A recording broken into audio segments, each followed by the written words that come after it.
मैं स्वागत करांगा ਤੁਹਾਡਾ ਕਿ ਏਡੀ ਵੱਡੀ ਸੰਖਿਆ ਦੇ ਵਿੱਚ ਬੜੇ ਸ਼ਾਰਟ ਨੋਟਿਸ ਤੇ ਅੱਜ ਤੁਸੀਂ ਇੱਥੇ ਪਧਾਰੇ ਹੋ ਔਰ ਹਮੇਸ਼ਾ ਹੀ ਤੁਹਾਡਾ ਸਹਿਯੋਗ ਭਾਰਤੀ ਜਨਤਾ ਪਾਰਟੀ ਨੂੰ ਵਿਪਕਸ਼ ਦੀ ਜੋ ਭੂਮਿਕਾ ਹੈ ਸਾਡੀ ਚੌਂਕੀਦਾਰ ਦੀ ਭੂਮਿਕਾ ਹੈ ਸਾਡੀ ਔਰ ਤੁਸੀਂ ਵੀ ਲੋਕਤੰਤਰ ਦਾ ਚੌਥਾ ਸਤੰਭ ਹੋ। ਸੋ ਮੈਂ ਸਮਝਦਾ ਵਾਂ ਕਿ ਤੁਸੀਂ ਬਹੁਤ ਇੰਪੋਰਟੈਂਟ ਹੋ ਲੋਕਤੰਤਰ ਦੀ ਰਾਖੀ ਕਰਨ ਲਈ। ਜੋ ਡਿਊਟੀ ਸਾਡੀ ਹੈ ਬੀਜੇਪੀ ਦੇ ਤੌਰ ਤੇ ਇੱਕ ਵਿਪਕਸ਼ੀ ਪਾਰਟੀ ਹੋਣ ਦੇ ਨਾਤੇ। ਸੋ ਅੱਜ ਦਾ ਦਿਨ ਜਿਹੜਾ ਹੈ ਉਹ ਇੱਕ ਕਾਲੇ ਅਧਿਆਏ ਦੀ ਯਾਦ ਕਰਾਉਂਦਾ ਹੈ, ਇੱਕ ਕਾਲਾ ਦਿਵਸ ਦੀ ਯਾਦ ਕਰਾਉਂਦਾ ਹੈ, ਇੱਕ ਹੱਠ ਧਰਮੀ ਤਾਨਾਸ਼ਾਹੀ ਮਹਿਲਾ पूर्व प्रधानमंत्री श्रीमती इंदिरा गांधी जी द्वारा जो लोकतंत्र की हत्या की गई सी अपने हंकारी सुभाव के कारण ਉਹਦੀ याद करांदा है। सो मैं ਤੁਹਾਨੂੰ ਇਹਦੀ ਪ੍ਰਿਸ਼ਠਭੂਮੀ 'ਚ ਲੈ ਕੇ ਜਾਵਾਂਗਾ क्योंकि मैं तो मुक्त भोगी हाँ।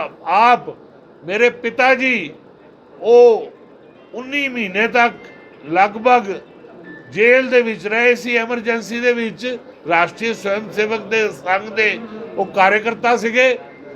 ਔਰ ਤੁਸੀਂ ਇਮੇਜਿਨ ਕਰੋ ਕਿ ਕੈਸਾ ਕਾਲਾ ਅਧਿਆਇ ਸੀ ਕਿ ਉਹ ਕਲਕੱਤੇ ਦੇ ਵਿੱਚ ਬਿਜ਼ਨਸ ਟੂਰ ਤੇ ਗਏ ਹੋਏ ਸੀ ਔਰ ਉਹਨਾਂ ਦੇ ਉੱਤੇ ਆਰੋਪ ਲਾਤਾ DIR ਦਾ ਕਿ ਇਹ ਰੇਲ ਦੀਆਂ ਲਾਈਨਾਂ ਪੁੱਟਦੇ ਹੋਏ ਫੜੇ ਗਏ ਨੇ। ਸੋ ਐਸਾ ਝੂਠ ਦਾ ਉਹ ਇੱਕ ਅਧਿਆਇ ਸੀ ਸ਼੍ਰੀਮਤੀ ਇੰਦਰਾ ਗਾਂਧੀ ਜੀ ਵੱਲੋਂ। ਔਰ ਉਹਦਾ ਪ੍ਰਿਸ਼ਠਭੂਮੀ ਜਾਈਏ ਤੇ 1971 ਦੀ ਜੰਗ ਜਦੋਂ ਭਾਰਤ ਨੇ ਜਿੱਤੀ ਉਹਦਾ ਸ਼੍ਰੇ ਭਾਰਤੀ ਸੈਨਾ ਨੂੰ ਜਾਂਦਾ ਸੀ। ਸੋ ਉਹ ਜੰਗ ਜਿੱਤਣ ਤੋਂ ਬਾਅਦ ਜਿਹੜਾ ਇਲੈਕਸ਼ਨ ਹੋਇਆ ਉਸ ਇਲੈਕਸ਼ਨ ਤੋਂ ਬਾਅਦ ਸ਼੍ਰੀਮਤੀ ਇੰਦਰਾ ਗਾਂਧੀ ਪ੍ਰਧਾਨ ਮੰਤਰੀ ਬਣੇ ਤੇ ਬਹੁਤ ਹੀ ਹੰਕਾਰ ਉਹਨਾਂ ਨੂੰ ਆ ਗਿਆ ਔਰ ਉਹ ਸ਼੍ਰੇ ਜਿਹੜਾ ਭਾਰਤੀ ਸੈਨਾ ਨੂੰ ਜਾਂਦਾ ਸੀ ਕਿ 90,000 ਪਾਕਿਸਤਾਨੀ ਕੈਦੀਆਂ ਦੇ ਹਥਿਆਰ ਅਸੀਂ ਉਸ ਵੇਲੇ ਆਪਣੇ ਕਦਮਾਂ ਦੇ ਵਿੱਚ ਰਖਵਾਏ ਸੀ। ਉਹ ਹੰਕਾਰ ਸ਼੍ਰੀਮਤੀ ਗਾਂਧੀ ਨੂੰ ਆ ਗਿਆ ਔਰ ਸ਼੍ਰੀਮਤੀ ਗਾਂਧੀ ਨੇ ਕਿਉਂਕਿ ਅਨਫੇਅਰ ਮੀਨਸ ਵਰਤੇ ਸੀ 4 ਸਾਲ ਬਾਅਦ ਜੋ ਸ਼੍ਰੀ ਰਾਜ ਨਾਰਾਇਣ ਸੀਗੇ ਜਿਨ੍ਹਾਂ ਨੇ ਚੁਣਾਵ ਲੜਿਆ ਸੀ ਸ਼੍ਰੀਮਤੀ ਗਾਂਧੀ ਦੇ ਖਿਲਾਫ, ਉਹਨਾਂ ਨੇ ਇਲਾਹਾਬਾਦ ਹਾਈ ਕੋਰਟ ਦੇ ਵਿੱਚ ਯਾਚਿਕਾ ਦਾਇਰ ਕੀਤੀ ਔਰ ਉਹ ਯਾਚਿਕਾ 'ਚ ਉਹਨਾਂ ਨੇ ਕਿਹਾ ਕਿ ਸ਼੍ਰੀਮਤੀ ਗਾਂਧੀ ਨੇ ਅਨਫੇਅਰ ਮੀਨਸ ਯੂਜ਼ ਕੀਤੇ ਨੇ, ਪੈਸੇ ਦੀ ਦੁਰਵਰਤੋਂ ਕੀਤੀ ਹੈ, ਸ਼ਰਾਬ ਦੀ ਦੁਰਵਰਤੋਂ ਕੀਤੀ ਹੈ, ਰਾਜਨੀਤਿਕ ਪਾਵਰ ਸ਼ਕਤੀ ਦੀ ਦੁਰਵਰਤੋਂ ਕੀਤੀ ਹੈ ਔਰ ਹਰ ਤਰ੍ਹਾਂ ਦਾ ਅਲੋਕਤਾਂਤਰਿਕ ਹਥਕੰਡਾ ਗੈਰ ਕਾਨੂੰਨੀ ਹਥਕੰਡਾ ਅਪਣਾ ਕੇ ਉਹਨਾਂ ਨੇ ਇਲੈਕਸ਼ਨ ਜਿੱਤਿਆ। ਸੋ ਮੈਂ ਸਨਮਾਨ ਕਰਨਾ ਭਾਰਤ ਦੇ ਸੰਵਿਧਾਨ ਨੂੰ ਔਰ ਭਾਰਤ ਦੀ ਜੋ ਹਾਈ ਕੋਰਟ ਸੀਗੀ ਇਲਾਹਾਬਾਦ ਉਹਦੇ ਜਸਟਿਸ ਸਿਨਹਾ ਸੀਗੇ। ਸੋ ਜਸਟਿਸ ਸਿਨਹਾ ਉਸ ਵੇਲੇ ਕਿਸੇ ਵੀ ਪ੍ਰੈਸ਼ਰ 'ਚ ਨਹੀਂ ਆਏ ਔਰ ਜਸਟਿਸ ਸਿਨਹਾ ਨੇ ਰਾਜ ਨਾਰਾਇਣ ਜੀ ਦੇ ਆਰੋਪ ਜਿਹੜੇ ਸੀਗੇ ਉਹਨਾਂ ਨੂੰ ਸੱਚ ਮੰਨਦੇ ਹੋਏ ਇਹ ਫੈਸਲਾ ਦਿੱਤਾ ਕਿ ਜੋ ਇਹ ਯਾਚਿਕਾ ਦਾਇਰ ਹੋਈ ਹੈ ਬਿਲਕੁਲ ਠੀਕ ਹੈ। ਸ਼੍ਰੀਮਤੀ ਇੰਦਰਾ ਗਾਂਧੀ ਨੇ ਪ੍ਰਧਾਨ ਮੰਤਰੀ ਰਹਿੰਦੇ ਹੋਏ ਆਪਣੀ ਪਾਵਰ ਦੀ ਦੁਰਵਰਤੋਂ ਕੀਤੀ ਹੈ ਤੇ ਉਹ ਚੁਣਾਵ ਨਿਰਸਤ ਕਰਕੇ ਉਹਨਾਂ ਨੇ ਰਾਜ ਨਾਰਾਇਣ ਜੀ ਨੂੰ ਘੋਸ਼ਿਤ ਕਰ ਦਿੱਤਾ ਔਰ ਨਾਲ ਹੀ ਉਹਨਾਂ ਨੇ ਕਿਹਾ ਕਿ ਇੰਦਰਾ ਗਾਂਧੀ ਜੀ ਨੂੰ ਇਮੀਡੀਏਟਲੀ ਡਿਸਮਿਸ ਕਰ ਦਿੱਤਾ ਜਾਏ। ਇਹ 12 ਜੂਨ 1975 ਦੀ ਇਹ ਫੈਸਲੇ ਦਾ ਦਿਨ ਸੀਗਾ। ਸੋ ਉਸ ਤੋਂ ਬਾਅਦ ਸ਼੍ਰੀਮਤੀ ਇੰਦਰਾ ਗਾਂਧੀ ਔਰ ਉਹਨਾਂ ਦੀ ਚੰਡਾਲ ਚੌਕੜੀ ਜਿਹੜੇ ਉਹਨਾਂ ਦੇ ਚਾਟੂਕਾਰ ਮੰਤਰੀ ਸੀਗੇ ਉਹਨਾਂ ਨੇ ਛੜਯੰਤਰ ਸ਼ੁਰੂ ਕੀਤਾ ਕਿ ਇੱਕ ਡਿਸਮਿਸਡ ਜਿਹਦਾ ਆਰਡਰ ਆ ਗਿਆ ਪ੍ਰਧਾਨ ਮੰਤਰੀ ਦੀ ਕੁਰਸੀ ਕਿਸ ਤਰ੍ਹਾਂ ਬਚਾਉਣੀ ਹੈ ਤੇ ਉਹਦੇ ਛੜਯੰਤਰ ਵਿੱਚ ਹੀ ਅੱਗੇ ਜਿਹੜੀ ਘਟਨਾ ਵਾਪਰੀ ਉਹਨਾਂ ਨੇ ਸੁਪਰੀਮ ਕੋਰਟ ਦੇ ਵਿੱਚ ਯਾਚਿਕਾ ਦਾਇਰ ਕੀਤੀ ਸ਼੍ਰੀਮਤੀ ਇੰਦਰਾ ਗਾਂਧੀ ਨੇ। ਸੁਪਰੀਮ ਕੋਰਟ ਨੇ ਵੀ ਮੋਹਰ ਲਾ ਦਿੱਤੀ ਰਾਜ ਨਾਰਾਇਣ ਜੀ ਦੀ ਯਾਚਿਕਾ ਤੇ ਕਿ ਜੋ ਇਲੈਕਸ਼ਨ ਹੈ ਉਹ ਗੈਰ ਕਾਨੂੰਨੀ ਹੈ, ਉਹ ਇਲੈਕਸ਼ਨ ਵਿੱਚ ਅਨਫੇਅਰ ਮੀਨਸ ਵਰਤੇ ਗਏ ਔਰ ਉਸ ਤੋਂ ਬਾਅਦ ਜਿਹੜੇ ਸਿਧਾਰਥ ਸ਼ੰਕਰ ਰੇ ਸੀਗੇ ਚਾਟੂਕਾਰ ਸੀਗੇ ਇੰਦਰਾ ਗਾਂਧੀ ਜੀ ਦੇ ਯੈਸਮੈਨ ਸੀਗੇ ਉਹਨਾਂ ਨੇ ਕਿਹਾ ਕਿ ਬੀਬੀ ਜੀ ਹੁਣ ਤੁਹਾਡੇ ਲਈ ਬਚਣ ਦੇ ਰਸਤੇ ਬੰਦ ਹੋ ਚੁੱਕੇ ਨੇ, ਹੁਣ ਤੇ ਪ੍ਰਧਾਨ ਮੰਤਰੀ ਦੀ ਕੁਰਸੀ ਛੱਡਣੀ ਪੈਣੀ ਹੈ ਜਾਂ ਤੁਸੀਂ ਦੇਸ਼ ਦੇ ਵਿੱਚ ਇੰਟਰਨਲ ਐਮਰਜੈਂਸੀ ਲਾ ਦਿਓ। ਦੇਸ਼ ਲਈ ਆਂਤਰਿਕ ਐਮਰਜੈਂਸੀ ਇੱਕ ਨਵਾਂ ਕਨਸੈਪਟ ਸੀ। ਜਿਹੜੀ ਐਕਸਟਰਨਲ ਐਮਰਜੈਂਸੀ ਸੀਗੀ ਚਾਹੇ ਉਹ 62 ਸਾਲ ਦੀ ਜੰਗ 'ਚ ਲੱਗੀ ਚਾਹੇ ਉਹ 71 ਸਾਲ ਦੀ ਜੰਗ 'ਚ ਲੱਗੀ, ਉਹ ਤਾਂ ਦੇਸ਼ ਨੇ ਦੇਖੀ ਸੀ। ਪਰ ਇਹ ਆਂਤਰਿਕ ਐਮਰਜੈਂਸੀ ਜਿਹੜੀ ਹੈ ਉਹ ਦੇਸ਼ ਦੇ ਲਈ ਬਹੁਤ ਨਵੀਂ ਸੀ। ਮੈਨੂੰ ਯਾਦ ਹੈ, ਕਿਉਂਕਿ ਮੈਂ ਉਸ ਵੇਲੇ ਬੱਚਾ ਸੀ, ਛੋਟੀ ਉਮਰ ਸੀ, ਕਿ ਵਾਰੰਟ ਨਿਕਲੇ ਨੇਤਾਵਾਂ ਨੂੰ ਰਾਤ ਨੂੰ ਉਸੇ ਦਿਨ 25 ਜੂਨ 1975 ਨੂੰ ਸ਼੍ਰੀਮਤੀ ਇੰਦਰਾ ਗਾਂਧੀ ਨੇ ਆਂਤਰਿਕ ਐਮਰਜੈਂਸੀ ਘੋਸ਼ਿਤ ਕਰ ਦਿੱਤੀ। ਔਰ ਰਾਤ ਨੂੰ ਹੀ ਜਿੰਨੇ ਨੇਤਾ ਸੀ, ਜਿਨ੍ਹਾਂ 'ਚੋਂ ਵੱਡੇ ਨੇਤਾ ਸੀਗੇ, ਸ਼੍ਰੀ ਅਟਲ ਬਿਹਾਰੀ ਵਾਜਪਾਈ ਜੀ ਸੀ, ਮੁਰਾਰਜੀ ਦੇਸਾਈ ਸੀ, ਚੌਧਰੀ ਚਰਨ ਸਿੰਘ ਜੀ ਸੀਗੇ, ਭੈਰੋ ਸਿੰਘ ਸ਼ੇਖਾਵਤ ਜੀ ਸੀਗੇ, ਔਰ ਕੇਵਲ ਵਿਪਕਸ਼ੀ ਨਹੀਂ, ਸਾਡੇ ਪਰਮ ਪੂਜਨੀय ਸਰ ਸੰਚਾਲਕ ਜੀ ਸੀਗੇ ਰਾਸ਼ਟਰੀ ਸਵੈਮ ਸੇਵਕ ਸੰਘ ਦੇ, ਕਿਉਂਕਿ ਰਾਸ਼ਟਰੀ ਸਵੈਮ ਸੇਵਕ ਸੰਘ ਨੂੰ ਵੀ ਪ੍ਰਤੀਬੰਧਿਤ ਕਰਤਾ ਤੇ ਜਨ ਸੰਘ ਨੂੰ ਵੀ ਉਹਨਾਂ ਨੇ ਕਹਿ ਦਿੱਤਾ ਕਿ ਇਹ ਸੱਤਾ ਦੇ ਵਿਰੁੱਧ ਨੇ। ਸੋ ਉਸ ਲੈਵਲ ਤੇ ਚੰਦਰ ਸ਼ੇਖਰ ਜੀ ਜਿਹੜੇ ਕਾਂਗਰਸ ਦੇ ਹੀ ਸੀਗੇ, ਉਹਨਾਂ ਨੂੰ ਵੀ ਉਹਨਾਂ ਨੇ ਜੇਲ੍ਹ ਦੇ ਵਿੱਚ ਪਾ ਦਿੱਤਾ। ਇਹਦੀ ਪ੍ਰਿਸ਼ਠਭੂਮੀ ਇੱਕ ਹੋਰ ਮੈਂ ਤੁਹਾਨੂੰ ਦੱਸਾਂਗਾ ਕਿ ਜਦੋਂ 74 ਤੋਂ 75 ਦਾ ਸਾਲ ਜਿਹੜਾ ਸੀਗਾ ਉਹ ਬੜਾ ਅਰਾਜਕਤਾ ਦਾ ਸਾਲ ਸੀ। ਉਦੋਂ ਇੰਦਰਾ ਗਾਂਧੀ ਜੀ ਦੇ ਤਾਨਾਸ਼ਾਹੀ ਸ਼ਾਸਨ ਦੇ ਖਿਲਾਫ ਲੋਕਾਂ ਦੇ ਵਿੱਚ ਬਹੁਤ ਵੱਡੀ ਭਾਵਨਾ ਆਈ। ਜਿਸ ਤਰ੍ਹਾਂ ਤੁਸੀਂ ਦੇਖਿਆ ਕਿ ਨਰਿੰਦਰ ਮੋਦੀ ਜੀ ਜਦੋਂ ਪ੍ਰਧਾਨ ਮੰਤਰੀ ਬਣੇ ਸੀ, ਤਦ ਸਾਰੇ ਦੇਸ਼ ਦੇ ਵਿੱਚ ਕਾਂਗਰਸ ਦੇ ਖਿਲਾਫ ਇੱਕ ਬੜੀ ਲੋਕ ਲਹਿਰ, ਇੱਕ ਬੜੀ ਨਫ਼ਰਤ ਦੀ ਲਹਿਰ ਇਹ ਫੈਲੀ ਸੀ ਕਿ ਕਾਂਗਰਸ ਦੀਮਕ ਬਣ ਕੇ ਭ੍ਰਿਸ਼ਟਾਚਾਰ ਨਾਲ ਦੇਸ਼ ਨੂੰ ਚੱਟ ਗਈ ਸੀ। ਇਸੇ ਤਰ੍ਹਾਂ ਦੀ ਇੰਦਰਾ ਗਾਂਧੀ ਜੀ ਦੇ ਖਿਲਾਫ ਉਹ ਲਹਿਰ ਚੱਲੀ। ਮੈਂ ਤਾਂ ਹੈਰਾਨ ਹੁੰਦਾ, ਚਾਟੂਕਾਰ ਜੀ, ਦੇਵਕਾਂਤ ਬਰੂਆ ਜੀ ਉਸ ਵੇਲੇ ਪ੍ਰਧਾਨ ਸੀਗੇ ਕਾਂਗਰਸ ਦੇ, ਉਹ ਇੰਨਾ ਹੰਕਾਰ ਕਿ ਉਹਨਾਂ ਨੇ ਕਹਿ ਦਿੱਤਾ India is Indira and Indira is India. ਔਰ ਉਸ ਸਮੇਂ ਗੁਜਰਾਤ ਦੇ ਵਿੱਚ ਸ਼੍ਰੀ ਮੁਰਾਰਜੀ ਦੇਸਾਈ ਜਿਹੜੇ ਬਾਅਦ ਵਿੱਚ ਪ੍ਰਧਾਨ ਮੰਤਰੀ ਬਣੇ, ਉਹਨਾਂ ਨੇ ਅੰਦੋਲਨ ਛੇੜਿਆ ਹੋਇਆ ਸੀਗਾ। ਬਿਹਾਰ ਦੇ ਵਿੱਚ ਵੀ ਛਾਤਰ ਅੰਦੋਲਨ ਜਿਹੜਾ ਸੀ ਉਹ ਬੜਾ ਵੱਡੇ ਸਤਰ ਦੇ ਉੱਤੇ ਇੰਦਰਾ ਗਾਂਧੀ ਔਰ ਕਾਂਗਰਸ ਦੇ ਖਿਲਾਫ ਚੱਲ ਰਿਹਾ ਸੀ। ਇਹ ਅੰਦੋਲਨ ਨੇ ਇੱਕ ਦੇਸ਼ ਵਿਆਪੀ ਰੂਪ ਉਦੋਂ ਅਰਜਿਤ ਕਰ ਲਿਆ ਜਦੋਂ ਸੁਤੰਤਰਤਾ ਸੈਨਾਨੀ ਮਾਨਯੋਗ ਜੈ ਪ੍ਰਕਾਸ਼ ਨਾਰਾਇਣ ਜੀ ਨੇ ਇਹ ਘੋਸ਼ਣਾ ਕਰਤੀ ਕਿ ਹੁਣ ਇਹ ਅੰਦੋਲਨ ਰਾਸ਼ਟਰ ਵਿਆਪੀ, ਦੇਸ਼ ਵਿਆਪੀ ਤਦ ਤੱਕ ਚੱਲੇਗਾ ਜਦੋਂ ਇੰਦਰਾ ਗਾਂਧੀ ਗੱਦੀ ਨਹੀਂ ਛੱਡ ਦੇਗੀ। ਸੋ ਪਹਿਲੇ 21 ਜੂਨ ਨੂੰ ਉਹਨਾਂ ਦੀ ਸਭਾ ਸੀਗੀ। ਤੁਸੀਂ ਛੜੰਤਰ ਦੇਖੋ ਕਿ ਜੈ ਪ੍ਰਕਾਸ਼ ਨਾਰਾਇਣ ਜੀ ਦੀ ਫਲਾਈਟ ਜਿਹੜੀ ਸੀ ਉਹ ਮਿਸ ਕਰਵਾਤੀ ਗਈ, ਕੈਂਸਲ ਕਰਤੀ। ਉਸ ਵੇਲੇ ਤੁਹਾਨੂੰ ਪਤਾ ਹੈ ਕਿ ਇੱਕ ਹੀ ਫਲਾਈਟ ਚੱਲਦੀ ਸੀ ਹਰ ਸਟੇਸ਼ਨ ਤੋਂ, ਤੇ ਉਹ ਅੰਦੋਲਨ 25 ਜੂਨ ਨੂੰ ਕਰਨਾ ਪਿਆ।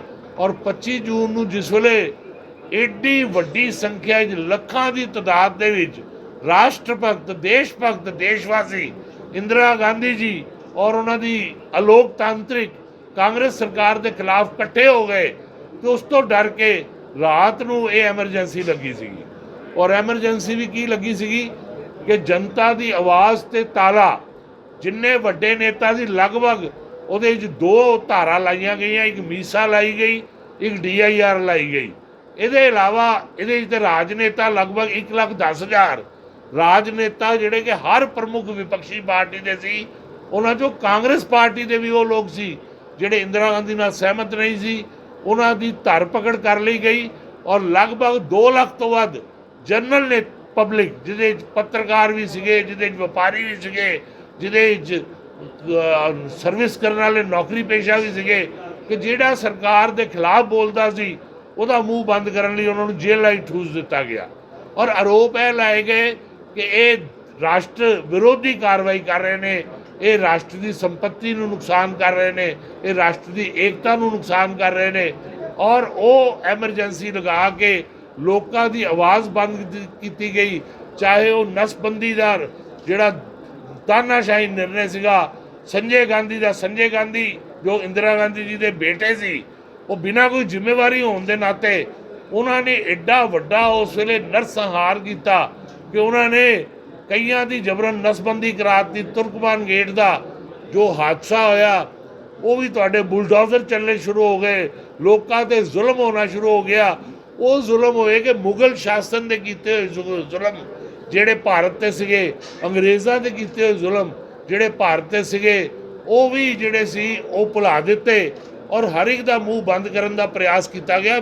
ਪੱਤਰਕਾਰ ਵੀਰੋ, ਤੁਹਾਡੀਆਂ ਪ੍ਰੈਸਾਂ ਬੰਦ ਕਰ ਦਿੱਤੀਆਂ ਗਈਆਂ, ਤੁਹਾਡੇ ਅਖਬਾਰ ਬੰਦ ਕਰ ਦਿੱਤੇ ਗਏ, ਹਰ ਤਰ੍ਹਾਂ ਦੇ ਨਾਲ ਪਾਬੰਦੀ ਲਗਾ ਕੇ ਦੇਸ਼ 'ਚ ਇੱਕ ਡਿਕਟੇਟਰ ਦਾ ਰਾਜ ਹੋ ਗਿਆ। ਪਰ ਜਿਹੜੀ ਲੋਕਤੰਤਰ ਹੈ ਉਹ ਭਾਰਤ ਦਾ ਸਭ ਤੋਂ ਮਜ਼ਬੂਤ ਲੋਕਤੰਤਰ ਹੈ। 21 ਮਾਰਚ ਨੂੰ ਇਹ ਐਮਰਜੈਂਸੀ ਹਟਾਣੀ ਪਈ ਔਰ ਲਗਭਗ 21 ਮਹੀਨਿਆਂ ਬਾਅਦ ਇੰਦਰਾ ਗਾਂਧੀ ਜੋ ਪ੍ਰਧਾਨ ਮੰਤਰੀ ਸੀ ਉਹਨੂੰ ਮਜਬੂਰ ਹੋ ਕੇ ਉਸ ਵੇਲੇ ਐਮਰਜੈਂਸੀ ਹਟਾਣੀ ਪਈ ਔਰ ਐਮਰਜੈਂਸੀ ਦੇ ਵਿੱਚ ਜੋ ਤਾਨਾਸ਼ਾਹੀ ਜੋ ਜ਼ੁਲਮ ਇੰਦਰਾ ਗਾਂਧੀ ਸਰਕਾਰ ਨੇ ਕੀਤੇ ਸੀਗੇ ਉਹਦੀ ਭਰਪਾਈ ਹੋਈ। ਉਸ ਤੋਂ ਬਾਅਦ 1977 ਦੇ ਚੁਣਾਵ ਹੋਏ ਔਰ ਇੰਦਰਾ ਗਾਂਧੀ ਜੀ ਨੂੰ ਮੂੰਹ ਤੋੜ ਪਰਾਜੈ ਮਿਲੀ। ਇੰਦਰਾ ਗਾਂਧੀ ਜੀ ਖੁਦ ਸ਼੍ਰੀ ਰਾਜ ਨਾਰਾਇਣ ਜੀ ਤੋਂ ਹਾਰ ਗਏ। ਸੰਜੀਵ ਗਾਂਧੀ ਉਹਨਾਂ ਦੇ ਬੇਟੇ ਜਿਹੜੇ ਸੀ ਉਹ ਵੀ ਇਲੈਕਸ਼ਨ ਹਾਰ ਗਏ ਔਰ ਉਸ ਵੇਲੇ ਇੱਕ ਗਠਬੰਧਨ ਦੀ ਸਰਕਾਰ ਜਿਹਦੇ ਵਿੱਚ ਅਟਲ ਬਿਹਾਰੀ ਵਾਜਪਾਈ ਜੀ ਵਿਦੇਸ਼ ਮੰਤਰੀ ਬਣੇ, ਲਾਲ ਕ੍ਰਿਸ਼ਨ ਅਡਵਾਨੀ ਜੀ ਇਨਫੋਰਮੇਸ਼ਨ ਐਂਡ ਬ੍ਰੌਡਕਾਸਟਿੰਗ ਮਿਨਿਸਟਰ ਬਣੇ, ਉਹਦੇ ਵਿੱਚ ਮੁਰਾਰਜੀ ਦੇਸਾਈ ਜਿਹੜੇ ਸੀਗੇ ਉਹ ਪ੍ਰਧਾਨ ਮੰਤਰੀ ਬਣੇ। ਸੋ ਉਹ ਸਰਕਾਰ ਜਿਹੜੀ ਸੀਗੀ ਉਹ ਇਸ ਦੇਸ਼ ਵਿੱਚ ਆਈ। ਸੋ ਭਾਰਤੀ ਜਨਤਾ ਪਾਰਟੀ ਇਹ ਕਾਂਗਰਸ ਪਾਰਟੀ ਦੇ ਕਾਲੇ ਅਧਿਆਏ ਨੂੰ ਅੱਜ 25 ਜੂਨ ਨੂੰ ਕਾਲਾ ਦਿਵਸ ਬਣਾ ਕੇ ਮਨਾਉਂਦੀ ਹੈ ਔਰ ਕਾਂਗਰਸ ਤੇ ਪਾਰਟੀ ਐਸੀ ਹੈ ਜਿਹੜੀ ਕਿ ਜ਼ੁਲਮਾਂ ਦੇ ਨਾਲ ਪੈਦਾ ਹੋਈ, ਚਾਹੇ ਉਹ 1984 ਦੇ ਦੰਗੇ ਹੋਣ ਜੀ, ਉਹਦੇ 'ਚ ਨਿਰਦੋਸ਼ ਸਿੱਖਾਂ ਦਾ ਕਤਲੇਆਮ ਕਰਤਾ ਔਰ ਜਦੋਂ ਸ਼੍ਰੀਮਤੀ ਇੰਦਰਾ ਗਾਂਧੀ ਦੇ ਪੁੱਤਰ ਰਾਜੀਵ ਗਾਂਧੀ ਨੇ ਇੱਕ ਆਮ ਗੱਲ ਕਰਤੀ ਕਿ ਜਦੋਂ ਕੋਈ ਵੱਡਾ ਪੇੜ ਡਿੱਗਦਾ ਹੈ ਤੇ ਇਹ ਕੰਮ ਹੁੰਦਾ ਹੀ ਹੈ। ਹਜ਼ਾਰਾਂ ਨਿਰਦੋਸ਼ ਸਿੱਖ ਮਾਰੇ ਗਏ, ਉਹਨਾਂ ਦੇ ਗਲੇ ਟਾਇਰ ਪਾ ਕੇ ਉਹਨਾਂ ਨੂੰ ਜਲਾ ਦਿੱਤਾ ਗਿਆ, ਉਹਨਾਂ ਦੇ ਘਰ ਜਲਾ ਦਿੱਤੇ ਗਏ, ਉਹਨਾਂ ਦੇ ਵਪਾਰ ਜਲਾ ਦਿੱਤੇ ਗਏ। ਸਾਰੇ ਦੇਸ਼ ਦੇ ਵਿੱਚ ਬੜਾ ਵੱਡਾ ਕਤਲੇਆਮ ਹੋਇਆ। ਉਹਦੇ ਵਿੱਚ ਵੀ ਅੱਜ ਮੋਦੀ ਜੀ ਦੇ ਪ੍ਰਯਾਸ ਨਾਲ ਜਿਹੜੇ ਮੁਜਰਮ ਫੜੇ ਗਏ ਨੇ ਕਾਫੀ ਸਾਲਾਂ ਬਾਅਦ, ਸਾਬਕਾ ਸੰਸਦ ਨੇ, ਇਸ ਤੋਂ ਬਾਅਦ ਜਿਹੜਾ ਅੱਤਵਾਦ ਵੀ ਆਇਆ ਜਿਹਦੇ ਵਿੱਚ ਕਿ ਖੂਨ ਦੀ ਹੋਲੀ ਖੇਡੀ ਗਈ, ਉਹ ਵੀ ਕਾਂਗਰਸ ਉਹਦੀ ਜਨਨੀ ਸੀਗੀ। ਗਿਆਨੀ ਜੈਲ ਸਿੰਘ ਔਰ ਦਰਬਾਰਾ ਸਿੰਘ ਜੀ ਦੀ ਜੋ ਆਪਸੀ ਲੜਾਈ ਸੀਗੀ, ਉਸ ਲੜਾਈ ਤੋਂ ਬਾਅਦ ਐਮਰਜੈਂਸੀ ਆਈ ਜਿਹਦੇ 'ਚ ਲੱਖਾਂ ਕੀਮਤੀ ਜਾਨਾਂ ਜਿਹੜੀਆਂ ਅਸੀਂ ਗਵਾ ਬੈਠੇ। ਸੋ ਕਾਂਗਰਸ ਦਾ ਇੱਕ ਕਾਲਾ ਇਤਿਹਾਸ ਰਿਹਾ ਹੈ ਕਿ ਜਦੋਂ ਵੀ ਕਾਂਗਰਸ ਦੇ ਖਿਲਾਫ ਲੋਕਤੰਤਰ ਦੇ ਵਿੱਚ ਆਵਾਜ਼ ਉੱਠੀ ਹੈ ਤੇ ਕਾਂਗਰਸੀਆਂ ਨੇ ਤਾਕਤ ਦੇ ਨਾਲ ਉਹ ਆਵਾਜ਼ ਨੂੰ ਦਬਾਉਣ ਦਾ ਪ੍ਰਯਾਸ ਕੀਤਾ ਔਰ ਅੱਜ ਵੀ ਇਹੀ ਕਾਰਨ ਹੈ ਕਿ ਜਨਤਾ ਕਾਂਗਰਸ ਦੇ ਵਿਰੁੱਧ ਹੋ ਗਈ ਹੈ, ਇਹਨਾਂ ਦੇ ਭ੍ਰਿਸ਼ਟਾਚਾਰ ਦੇ ਵਿਰੁੱਧ ਹੋ ਗਈ ਹੈ, ਇਹਨਾਂ ਦੇ ਜ਼ੁਲਮ ਦੇ ਵਿਰੁੱਧ ਹੋ ਗਈ ਹੈ ਕਿ ਅੱਜ ਦੇਸ਼ ਜਿਹੜਾ ਹੈ ਉਹ ਕਾਂਗਰਸ ਮੁਕਤ ਹੋ ਰਿਹਾ ਹੈ। ਸੋ ਸਾਥੀਓ, ਮੈਂ ਤੁਹਾਨੂੰ ਯਾਦ ਦਿਵਾਵਾਂਗਾ, ਤੁਸੀਂ ਲੋਕਤੰਤਰ ਦਾ ਚੌਥਾ ਸਤੰਭ ਹੋ। ਤੁਹਾਡੀ ਜ਼ਿੰਮੇਵਾਰੀ ਹੈ ਕਿ ਲੋਕਤੰਤਰ ਨੂੰ ਬਚਾਇਆ ਜਾਏ। ਅਸੀਂ ਵੀ ਲੋਕਤੰਤਰ ਦੀ ਹਮੇਸ਼ਾ ਸਨਮਾਨ ਕੀਤਾ ਹੈ। ਲੋਕਤੰਤਰ ਬਣਾਉਣ ਵਾਲੇ ਡਾਕਟਰ ਭੀਮ ਰਾਓ ਅੰਬੇਦਕਰ ਜੀ ਦਾ ਸਨਮਾਨ ਕੀਤਾ ਭਾਰਤੀ ਜਨਤਾ ਪਾਰਟੀ ਨੇ। ਉਹਨਾਂ ਦੇ ਨਾਂ ਤੇ ਭਵਨ ਬਣੇ ਨੇ। ਕਿਉਂ ਬਣੇ ਨੇ? ਕਿ ਉਹਨਾਂ ਨੇ ਇੱਕ ਲੋਕਤੰਤਰ ਦੇ ਵਿੱਚ ਸੰਵਿਧਾਨ ਦੀ ਰਚਨਾ ਕੀਤੀ ਹੈ ਜਿਹਨੇ ਲੋਕਤੰਤਰ ਨੂੰ ਅੱਜ ਜ਼ਿੰਦਾ ਰੱਖਿਆ। ਸੋ ਅੱਜ ਮੈਂ ਸਮਝਣਾ ਕਿ ਕਾਲਾ ਦਿਨ ਸਾਨੂੰ ਸਭ ਨੂੰ ਯਾਦ ਰੱਖਣਾ ਚਾਹੀਦਾ ਹੈ ਤਾਂ ਕਿ ਅੱਜ ਤੋਂ ਬਾਅਦ ਕੋਈ ਵੀ ਤਾਨਾਸ਼ਾਹ ਜਿਹੜਾ ਹੈ ਉਹ ਐਸਾ ਦੁঃਸਾਹਸ ਹਿੰਮਤ ਨਾ ਕਰ ਸਕੇ ਲੋਕਤੰਤਰ ਦੀ ਆਵਾਜ਼ ਦਬਾਉਣ ਦੀ।